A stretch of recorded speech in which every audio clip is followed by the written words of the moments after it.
पैदाइश 28वां बाब। तब इसहाक ने याकूब को बुलाया और उसे दुआ दी और उसे ताकीद की कि तू केनानी लड़कियों में से किसी से ब्याह न करना।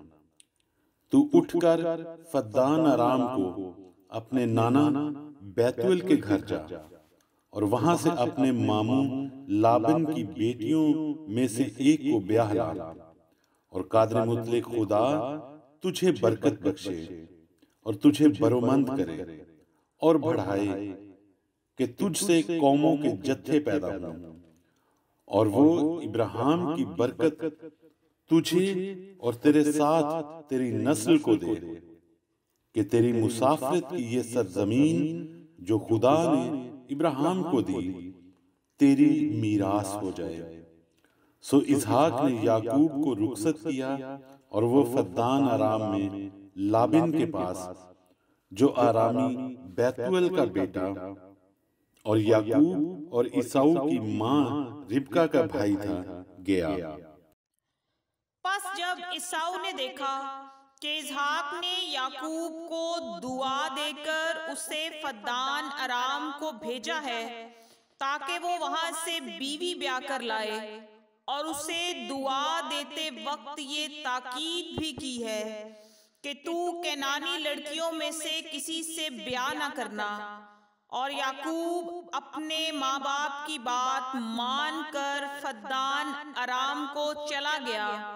और ईसाऊ ने ये भी देखा कि केनानी लड़कियां उसके बाप इसहाक को बुरी लगती हैं, तो ईसाऊ इस्माइल के पास गया और महलत को जो इस्माइल बिन इब्राहिम की बेटी और निबायूत की बहन थी ब्याह कर उसे अपनी और बीवियों में शामिल किया। और याकूब बीर सबा से निकलकर हारान की तरफ चला और एक जगह पहुंचकर सारी रात वहीं रहा क्योंकि सूरज डूब गया था। और उसने उस जगह के पत्थरों में से एक उठाकर अपने सरहाने धर लिया और उसी जगह सोने को लेट गया। और ख्वाब में क्या देखता है कि एक सीढ़ी जमीन पर खड़ी है और उसका सिरा आसमान तक पहुंचा हुआ है और खुदा के फरिश्ते उस पर से चढ़ते उतरते हैं।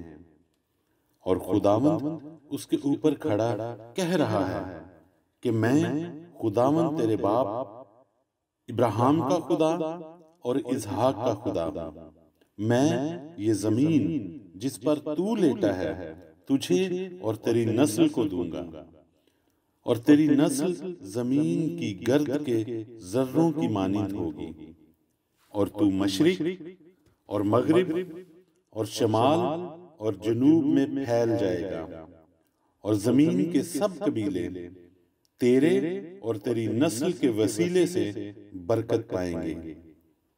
और देख मैं तेरे साथ हूं और हर जगह जहां कहीं तू जाए तेरी हिफाजत करूंगा और तुझको इस मुल्क में फिर लाऊंगा और जो मैंने तुझसे कहा है जब तक उसे पूरा ना कर लूं तुझे नहीं छोड़ूंगा।